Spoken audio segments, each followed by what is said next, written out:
I have been on the journey of entrepreneurship for about 8 years. I started in social media in 2015, off and on. I had that influencer in the fitness world. I had that fear that was holding me back from going full in to the world of entrepreneurship. So it is an uncertainty of what's to come. Yeah, I was totally self-sabotaging. I was like, I can't do it. What if, I'm not good enough? All of those things. Imposter syndrome pops up. Yep. And that is actually one thing that I have realized. Imposter syndrome never goes away. It won't. Yeah, you just get better at saying yes to things. Everything in life has a trade-off. Yeah. You have to decide whether the trade-off is worth it or not. Yeah. The trade-off is I have a steady income here and I'm going to leap over here and I'm accepting, or the trade-off is that I might not have a steady income. In the beginning, it's going to be hard work, right? So if you're trying to leave your 9 to 5, get some reps in. I literally decided that I was going to do this, got very clear on my why I was doing it, and then jumped in. Welcome to today's podcast episode, where we'll be diving into the world of social media, building a business, and how to show up as your authentic self in the world of online communities. Joining me today is our special guest, Jessica, who is an online social media manager and marketer. She's going to help dive into the ideas of how to build your authentic self and community, creating the brand that you want. Jessica, Very excited. Welcome to the podcast. Yeah, thank you for having me, and excited to be in everybody's ears. Amazing, amazing. What was one of your most pivotal moments in, let's say, your journey that you realized that social media was the area that you wanted to be? Ooh, good question. So I have been on the journey of entrepreneurship. I feel like I was talking about this recently, for about 8 years. I have been, I call it the toe dip method. I have been dipping my toe into business ventures or side hustles. Name a side hustle, I've tried it. In the world of social media? Not in social media, just in general, wanting to work for myself. That has always been something that I've desired. But I feel like I was never very clear on why I wanted to do it. So before I actually jumped full into, entrepreneurship and started my business, and it actually, it's been pretty successful so far. I was at a 9 to 5 job. In the clock in, clock out lifestyle. I was working in an office. I remember there was one point where I was like, I jumped in, I tried it, and what am I doing? I do not like it. I do not like the clock in, clock out lifestyle. I have always tried to work for myself. What is it that is keeping me from doing it? And I feel like it was always because I was not fully trusting myself enough to go all in on a business. The side hustles that I've tried or the businesses that I've started have been they've worked out, but I never really trusted myself enough to go full in. So there was one point where I don't remember how she came up on my feed, but there was somebody that had come up on my feed about social media management. And then from there, the algorithm kind of takes hold, and all of a sudden it's flooding your feed with what it is that you're interested in at that point. And that for me was social media management and Instagram coaching. So I was working the 9 to 5, and I decided, I was why do I want to do this? Why do I want to work for myself? I got very, very clear on that. It has not always consistently stayed clear. There's been kind of ups and downs, but I got very clear on why it is that I wanted to start a business and work for myself. And then I said, what's the worst case scenario? Let's just do it. I've always been the go-to marketing gal within friends, family, jobs that I've been in. They didn't have a marketing person or a social media person, and I've always been the creative person that they're like, oh, Jess, do you want to do it? So I just kind of wore that hat. And that's kind of how I would say, in a rough form, that's how I got into social media. Is I have always kind of been in it, And once I decided, I was like, what do I want to do? What do I like to help people with? What do people always come to me for? Social media. Then let's just jump in and help people be successful on their own platforms. Phenomenal. Absolutely phenomenal. And, you know, like I've run other social media platforms before.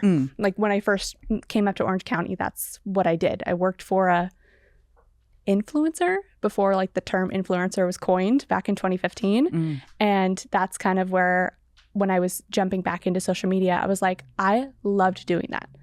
I loved helping her start her business. I loved helping her, like, you know, with all the social media marketing and kind of tying in all of the things that we were doing, and let's do that again. So I just kind of took it and run with it. What do you think was stopping you from going all in before? This is gonna be like a therapy session. Like, I didn't sign up for this. No, I totally am down for it. I'm like, personal growth, sign me up. No, I think it was I feel like I say this too often, but like saying it on the podcast, it's the first time that I'm actually saying it. So I'm not repeating myself, even though I don't think that's a bad thing. I think me and a lot of people have like the self-sabotaging habits that we are not aware of. So I think a lot of the times I was self-sabotaging me starting my businesses or doing that toe dip method. Like I had that fear that was holding me back from like going full in to like the world of entrepreneurship, and I didn't know why. And I had a lot of, I was totally self-sabotaging. I was like, I can't do it. What if, you know, I'm not good enough? You know, all of those things, imposter syndrome pops up. Yep. And that is actually one thing that like I have realized, imposter syndrome never goes away. It won't.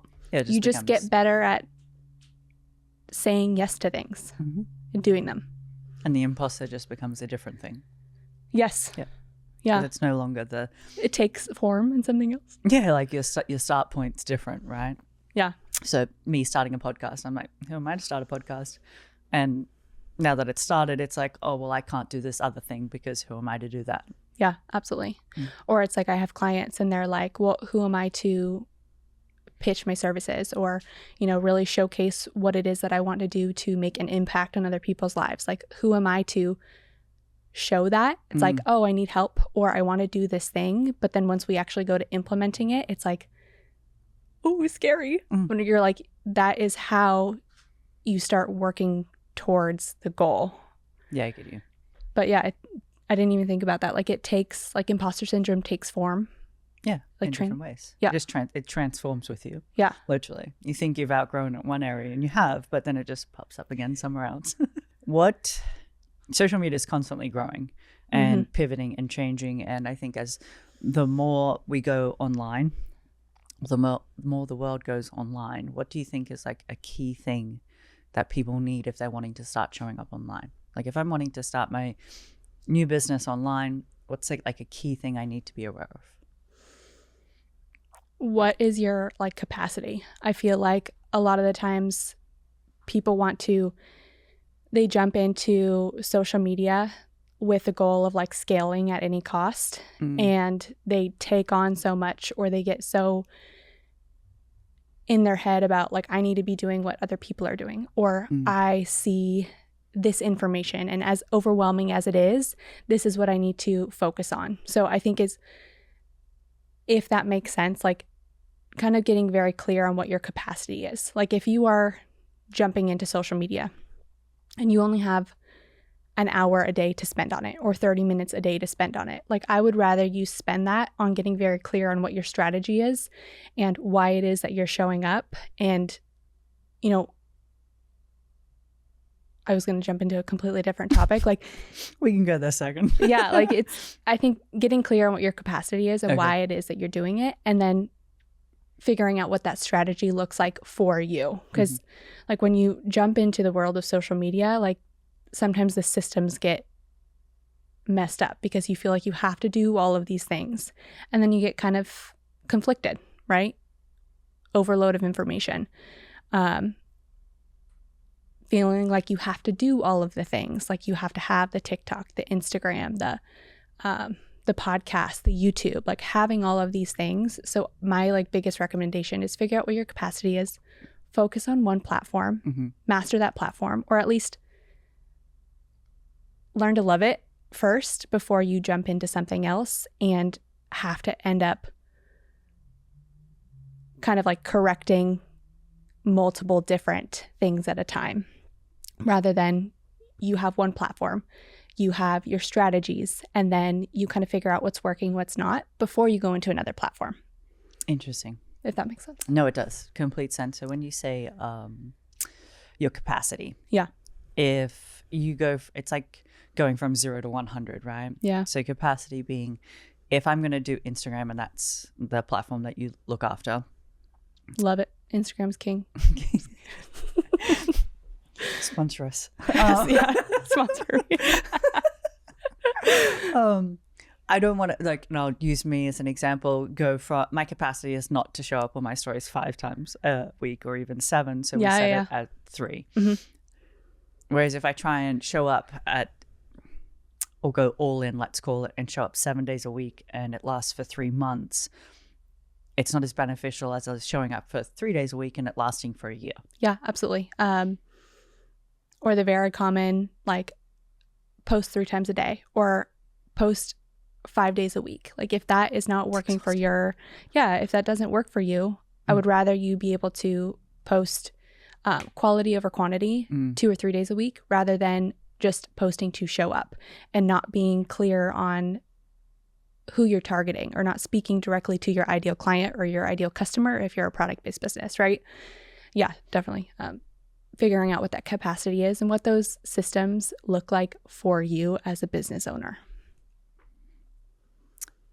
Is the capacity for somebody to show up as an influencer different to, say, a personal brand or a business? I think it just looks different in terms of content. Like, my kind of, I don't want to say theory as like a coach for Instagram is, but your kind opinion. of, let's call it your opinion. Like, if you are showing up as like a service-based business, you are not necessarily like a content creator or an influencer. So that content is going to look very different than that of an influencer or a content creator. Interesting. So it just looks different. I don't think like the actual strategies. What exactly was your question? You're like, I actually forgot it. I got so excited. I'm like, blah, blah, blah, blah, all of this information. The question was, if I was an influencer, a business or a personal brand, is how I need to show up, or the way it's presented different? So I think you kind of answered it. Yeah, yes and no. The type of content is different. But like, let me put it this way. Like, if you are a business owner and you are looking at another account or another brand that you aspire to, or you like their content, you implementing what's working for them is not necessarily going to work for you. So it's getting very clear, whether you're a content creator or an influencer or a personal brand. Like, I would see it in like 2 different phases. Like, phase 1, let's say, that looks like getting very clear on like what your brand values are, what your mission is, what your niche is. That's a very big topic. I know. I still hate that topic. And I feel like that's like, niche is one of those things where it's been put through like the game of telephone, where it sounds so different for everybody, but it's really just getting very clear on what it is that you do and who you're speaking to, who your target audience is. Why is that important? Because that will help, like, clarity in why it is you want to do what you do, and it'll help embody your brand. And when you embody your brand, you show up more authentic, and that authenticity or that clarity will help you in your messaging, and that messaging will help make content creation easier. It'll help make your strategy easier, so you're not just like throwing spaghetti at the wall and seeing if it sticks. It will help. That'll be like phase 1, getting very clear on that. who it is that you're speaking to, why it is that you're doing it, like what lights your fire and gets you super, super excited, who you're talking to, and then kind of go into phase 2, which could look like your content strategy. What kind of content you're going to create to attract your ideal client or your ideal customer. What type of content you are going to create to nurture your current audience, which I feel like is a huge gap in a lot of people's strategies, is they get so into like creating that viral content, that super inspirational, like attraction content, that they forget to take care and nurture their current audience. And then that content that you are going to create to convert. So that would be phase 2. And then figuring out and analyzing it and refining it to see what's working for you and what's not. Interesting. Yeah. So 2 phases, just kind of figuring out your personal brand and showing up as your personal brand. Even if you don't consider yourself an influencer or a content creator, you still showing up as a personal brand is, in my opinion, very important to help you with that content creation. Like you still have to show up and embody those values, right? And get very clear on that before you can create your content. And I feel like that is a lot of the times where people kind of fall off or they skip because it's kind of seems fluffy or like, I don't know, cheesy. Like, oh, what is your why? You know? Well, yeah. I suppose if you're coming from like, what is your why as like an influencer or a content creator, it's like, well, I just like to create content. Can be obviously some people's perspective or point of view. Influencer, it's to have influence or to have brand deals or whatever else. So the why question could be different for so many reasons. Yes. What's your number one go-to platform after Instagram? Because you're already a favorite to Instagram. No, yes, I know. I just love Instagram because I feel like there's just so much that you can do with it. Like it's a visual platform. It's very attractive. It's easy. It's user friendly. You can build community. It's easy to kind of, as that like second part of a funnel, if you will. If I was to choose like another platform, I would say Pinterest. Interesting. Yeah. Why Pinterest? Oh, I love it. Just kidding. No. Second, please sponsor me. Well, it's also a great platform to kind of drive traffic in different areas or tap into a different audience that maybe isn't a fan or doesn't naturally kind of navigate or not navigate, losing my train of thought, or just kind of like naturally go towards Instagram. You're tapping into a different audience. The pins, they naturally last longer. It is a wonderful search platform. So SEO is a huge thing. SEO for those SEO who are mean? listening. Yeah. Yeah, I was going to say, please. Search engine optimization. I know, I'll just like throw out words. I'm just making shit up. Hopefully it sticks. SEO, search engine optimization. So you can really get kind of in the nitty gritty of keywords and driving traffic to different platforms like Instagram. So I'm clarified because I hardly use Pinterest. Yeah. Actually, I think I've pinned like one thing. People go mostly to Pinterest just to search for things, whether that be images or would you class it as like Google? Not on that scale, but like as a search engine. Yeah, absolutely. Like I go to Pinterest sometimes to search things. I go to TikTok for that. You do? See, I don't go to TikTok. I'm not a TikTok fan. Like I think like I do have a couple clients that are big into TikTok. Love TikTok. Cool. Great. I think it's also like a lot of people will repurpose content for different platforms, which is not wrong. I think it's a great thing to, get in the habit of, because you can, kind of tweak it, figure out what's working.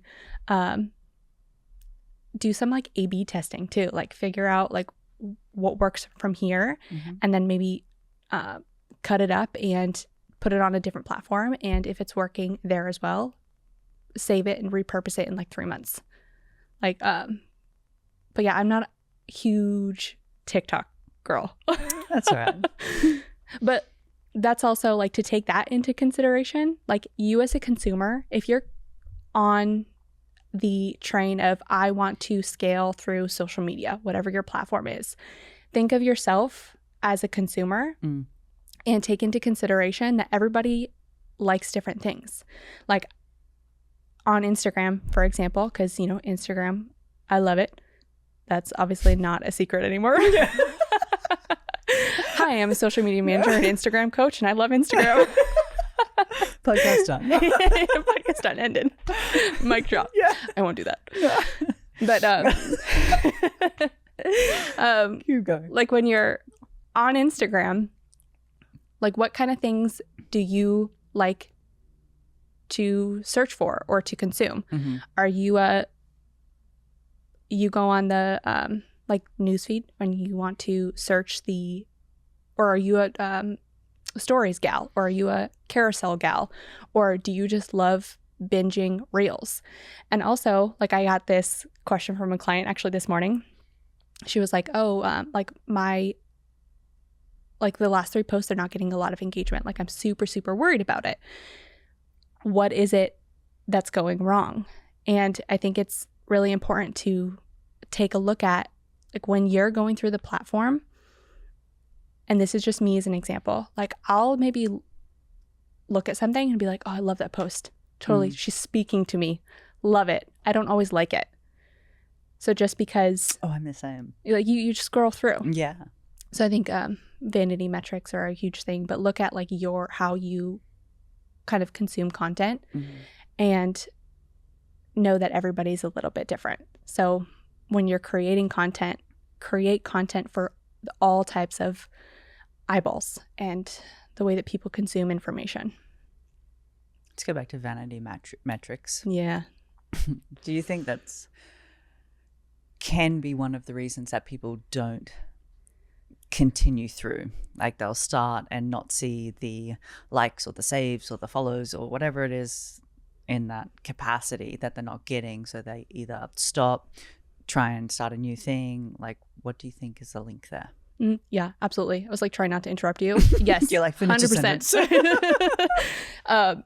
Vanity metrics are huge. I feel like that is, and if any other like social media managers are listening, they're probably like, yes, I feel that so hard.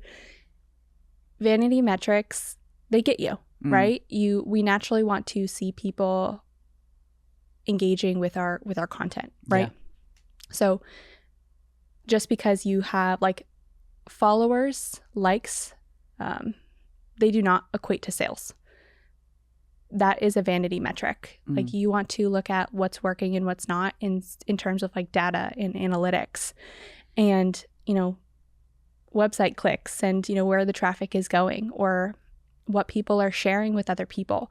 Or if you are focusing on like your community, right? That nurturing content, that in phase 2, like that middle of the funnel content, like what kind of things are you saying in like your caption or your reels text or your stories to have people go, wow, like, yes, she really gets me. That is things that, and like if they're actually commenting back, right? Or engaging back. So I feel like it's different things that you want to focus on, not necessarily vanity metrics, because likes, followers, views, they don't always equate to sales. Or one of the biggest things is like virality is huge. Like people want to go viral. So like figuring out what viral means for you, I think is a huge thing. I was going to say, like, do I want to go viral because I want lots of eyes, or do I want to go viral because I want lots of sales? And I think they're two different things. As a business owner, I would want customers. So people that would obviously one day, if not at the immediate time, purchase from me. To go viral and just have eyes, it's like, oh, awesome. Yeah. Like a viral reel and a successful reel are, I feel like, something to really compare. Figure out what viral means to you. Like 1 million views might be viral for you, whereas the next person, it's, you know, I got 5,000 views on that reel. Like that's crazy. That's the most I've ever gotten. Yeah. It's huge. And then a successful reel. You can't create a strategy for a viral reel. You can, however, create a strategy or an outline for a successful reel. And what does that look like to have a successful reel? Yeah. So, or post or anything in that capacity, right? Yeah, like a successful piece of content. Yeah. Depends on the business, what it is your goal is.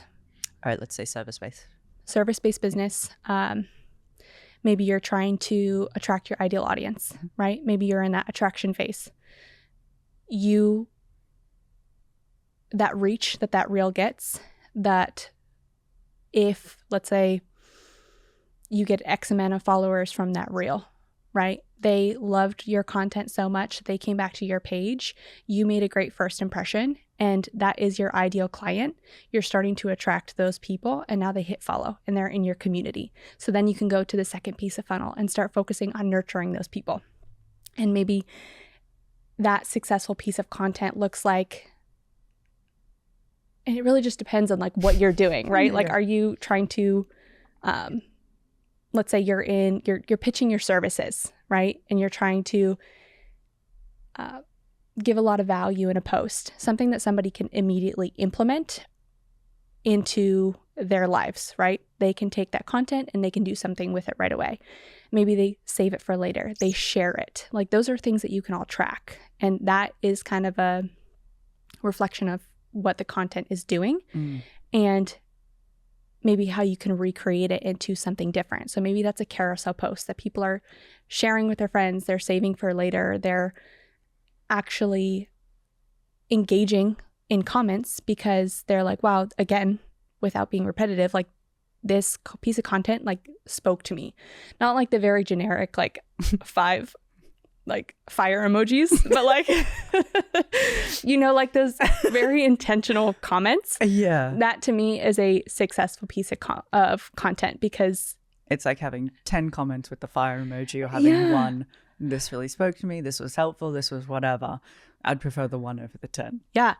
Or like if people are asking questions, like when my clients get questions in their comments, I'm like, yes, because that is all information that you can take and you can recreate, because that is your ideal audience or your ideal client with something that they're struggling with or something that they want to figure out further. Then you can then turn that into a piece of content.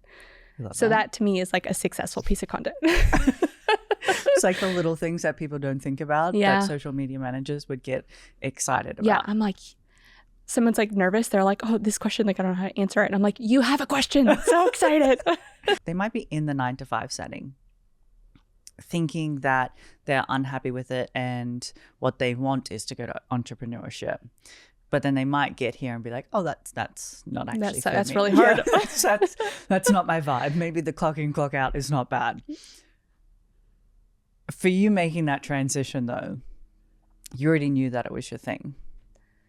So for people listening, what was the biggest differences from the 9-to-5 to entrepreneurship, or starting your own thing, you essentially created something from nothing?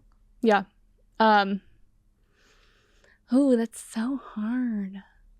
If you could pick like 3 things, make it easy. Okay, let me just go I was gonna through. say you can't sit on it because I know. we're waiting. We're on a podcast. We can't edit this out. Like shit. No. I don't really know if there's like 3 specific things, and I hate to say that because I want this answer to be beautiful. I'm just kidding. No, I think like having a paycheck is nice. It really is. Like that steady, I get this. Yeah.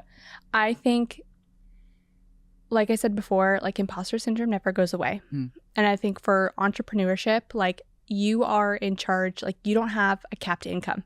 So as much as a paycheck is like really nice to have, you have that opportunity to scale and whatever that scalability looks like for you and your business. Or if you want like a lifestyle based business, like that scalability in that lifestyle business is completely up to you, and that income is up to you.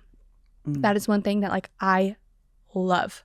Like there's some months where I'm like, oh my God, this is like kind of scary, but it's also exciting because I have the opportunity to onboard multiple different clients or figure out what it is that I like to do and kind of put that into a different kind of offer to offer people, you know, something completely different. And it's all based off of what I love to do, not what I'm, you know, what I signed up in my contract for my 9 to 5. So like, yeah, I think capped income. So glad that I don't have that. So glad I have no income. So glad I have no income. No, but to be real, some months it's like that. Yeah. Especially when you're building. Yes. And you like, sometimes you're like, can I do this? Yeah. And then it's like a constant wave of emotions where you're like, oh, this is really freaking cool.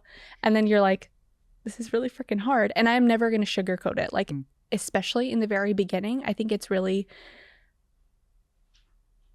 important to note that like entrepreneurship is not easy, right? It looks different depending on the business, right? And depending on what you're doing. But it's not always easy. And I think people kind of have like this idea that it's going to be like, it's being glamorized a lot. Yeah, definitely glamorized. Yeah, you get really excited about what it looks like the creativity side of it, right? The fun part, creating the logo or the website or like all of those things that don't matter. And then you actually get into it and you're like, oh shit, I actually didn't need a website or I don't need logo. The unimportant things. Yeah. So I think it is definitely glamorized. But it's so freaking cool. Like, I'm like unemployable at this point. Because this lives on the internet forever, so good for you. You will be. Yeah, my old boss is gonna be like, I knew it. She's not coming back. Why do you say that? Well, they always did tell me, which I was like, oh, like I love that. Like they did tell me like, oh, in 6 months, like if you do want to come back or in a year, like let us know. And I was like, oh, okay, great. Like you don't hate me for wanting to do my own thing. Yeah. But yeah, no, I'm definitely unemployable at this point because I got that taste of like I like the hard work, but I also like the flexibility in my schedule. I like the, oh shit, this is kind of hard. I have to figure it out, mixed with the, this is really freaking cool. Like I get to make an income and make an impact at the same time and figure out what my schedule looks like for me. It's like, I understand that completely. Like, does that make sense? I don't, I'll put this on the internet. I don't think I'll ever be able to work for somebody again. Yeah.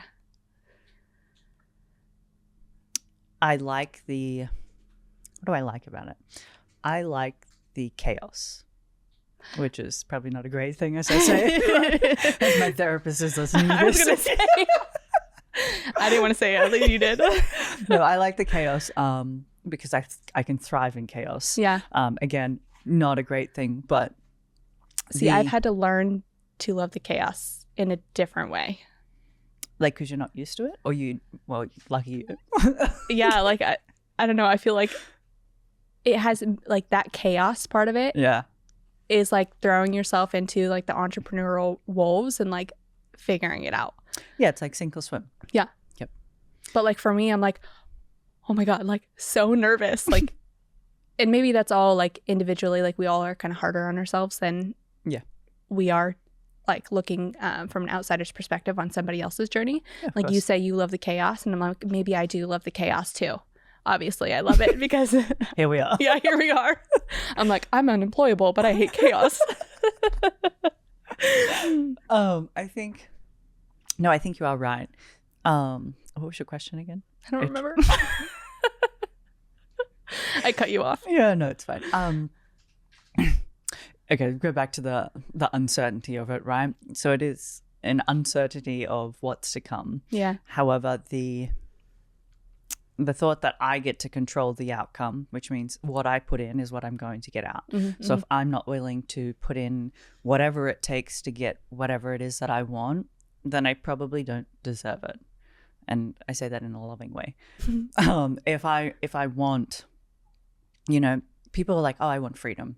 Well, freedom's responsibility. Yeah. So if you're willing to take on all the responsibility, then you can have all the freedom and you get to dictate how that looks.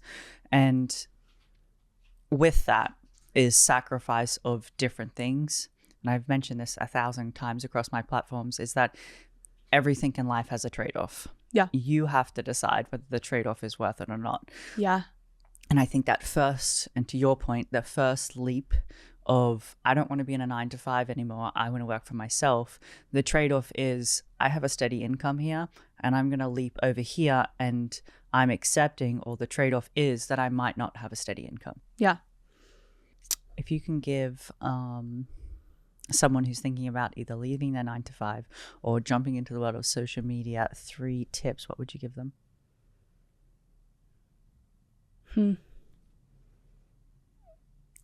Leaving their 9-to-5. So much pressure. Leaving their 9-to-5 or starting social media? Well, they could be leaving their 9-to-5 to jump on social media, right? So it could be one and the same.